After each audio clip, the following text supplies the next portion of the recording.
pode mudar completamente os rumos da justiça brasileira. Alexandre de Moraes, o todo-poderoso do STF, pode estar prestes a enfrentar o maior escândalo judicial dos últimos anos. Documentos secretos revelam que um dos seus juízes auxiliares aventou a possibilidade de editar vídeos e imagens dos atos de 8 de janeiro, lançando uma suspeita gigantesca sobre a integridade das investigações. Isso mesmo. Um e-mail interno obtido pela revista Oeste mostra que o juiz Leonardo Fernandes, subordinado direto de Moraes, pediu que todos os envolvidos na apuração enviassem seus vídeos para fechar a possibilidade de edição antes de disponibilizá-los nos processos. Mas o que isso significa? Será que provas foram manipuladas? Será que informações foram plantadas? Será que o maior tribunal do país forjou evidências para manter presos aqueles que desafiaram o sistema? As revelações são estarrecedoras e podem levar à anulação de todos os processos relacionados ao 8 de janeiro. A denúncia vem acompanhada de uma preocupação ainda maior. Segundo juristas, qualquer tipo de edição de provas pode significar falsificação documental. O advogado constitucionalista André Marsiglia foi taxativo ao afirmar: uma prova editada é uma prova criada. E se isso for comprovado, não estamos falando apenas de uma irregularidade administrativa, mas de um crime gravíssimo que pode levar a punições severas. Não é qualquer um dizendo isso, é um especialista no assunto. E pior, a defesa de diversos investigados já se manifestou e declarou que todos os processos do 8 de janeiro são nulos. Afinal, como alguém pode se defender de uma acusação baseada em provas manipuladas?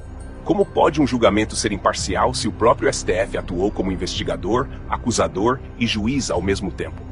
Isso tudo configura nada menos que um tribunal de exceção, algo completamente incompatível com a democracia e o Estado de Direito. Se isso se confirmar, Alexandre de Moraes pode estar com os dias contados no Supremo. Mas a bomba não para por aí. Sabe o que é ainda mais assustador? Esse material estava nas mãos do STF desde o início do processo, mas não foi disponibilizado às defesas dos investigados. Ou seja, o gabinete de Moraes segurou provas cruciais até decidir o que fazer com elas. Por quê? O que havia nesses vídeos que não poderia vir a público? Será que mostravam algo diferente da narrativa oficial? Será que alguém dentro do tribunal sabia que as imagens poderiam desmontar as acusações? A revelação coloca o Supremo Tribunal Federal no epicentro de um escândalo sem precedentes. E agora os ministros terão que responder perguntas duríssimas. Se provas realmente foram manipuladas, isso abre caminho para pedidos de impeachment, perda de cargo e até processos criminais contra os responsáveis. E mais, a Polícia Federal e o Tribunal Superior Eleitoral, que participaram das investigações, também podem estar comprometidos nessa história.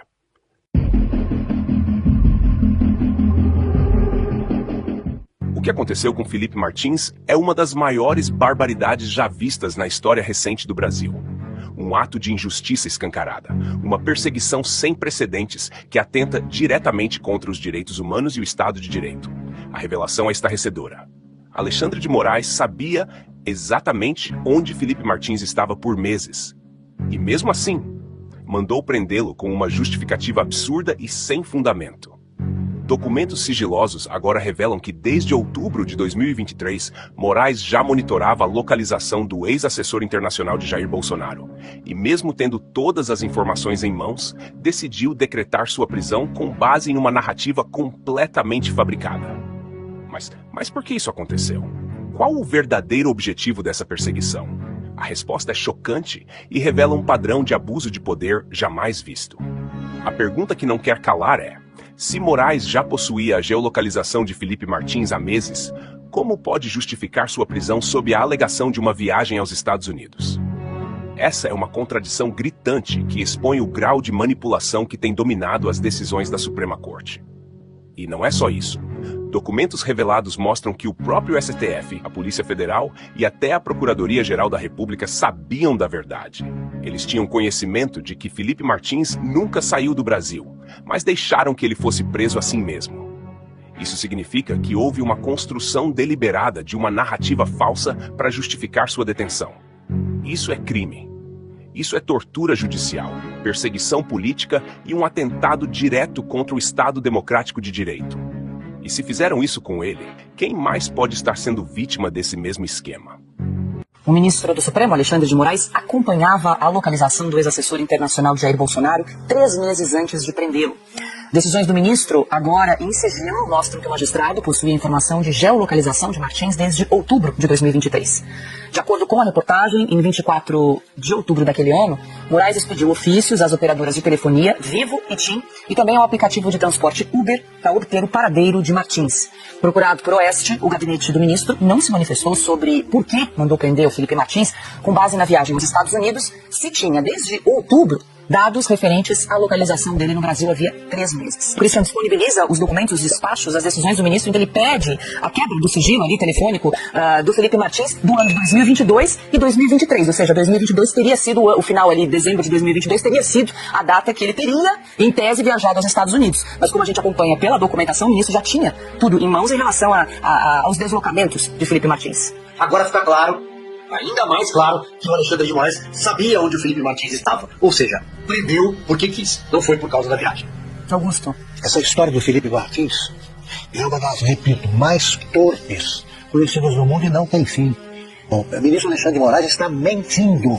A justiça que ele representa está mentindo para manter ainda, sob meia liberdade, que é o que ele inventou, uma das invenções, ele continua usando tornozeleira. É inacreditável, ele não viajou. O que falta apresentar, como prova, não devia apresentar nenhuma. Quem tem de provar a culpa é o acusador. Ele apresentou todas as provas e, por escolher como advogado o nosso desembargador Sebastião Coelho, ele acrescentou mais um motivo para perseguições. Vão esclarecer o caso do nome falso, a viagem que ele aparece como Felipe. Alguém atuou, da Polícia Federal provavelmente. E isso vai ser descoberto. Isso só perdeu completamente o juízo, e a vergonha. A própria PGR sabia da geolocalização do Felipe Martins, a Polícia Federal sabia, o Alexandre de Moraes sabia, todos eles sabiam que o Felipe não tinha saído do Brasil, como se ele tivesse cometido um crime, se ele tivesse saído, e mesmo assim ele foi preso.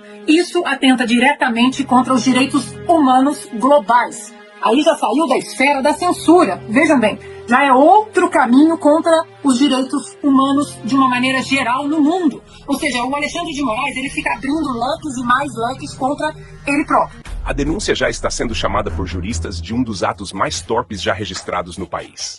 Segundo especialistas, Moraes e seus aliados fabricaram uma justificativa para manter Felipe Martins atrás das grades, mesmo sabendo que ele era inocente. Isso vai muito além de censura. Isso fere direitos humanos básicos, e agora a repercussão pode ultrapassar as fronteiras do Brasil. A própria ONU e entidades internacionais de defesa dos direitos humanos podem ser acionadas para investigar esse abuso de poder sem precedentes. Afinal, se um cidadão pode ser preso com base em uma farsa judicial, então ninguém mais está seguro nesse país. A questão agora é: qual será a resposta da sociedade e das instituições diante dessa atrocidade? E mais importante, quem será o próximo alvo desse regime de terror togado?